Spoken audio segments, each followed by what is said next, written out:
How to upload long videos on Snapchat. Hi everybody, welcome back to our channel.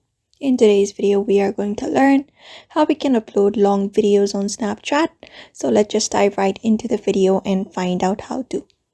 So if you want to upload long videos on Snapchat, these are the methods you can follow up.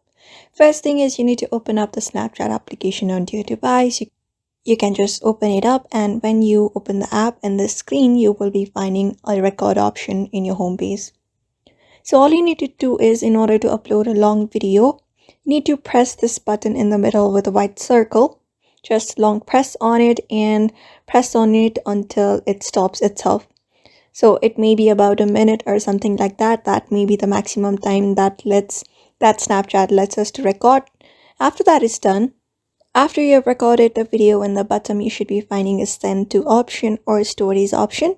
If you want to post it on your stories, you can select this first option, whereas if you want to post it on your send it to other people, then you can tap on the send to option and select users from your account.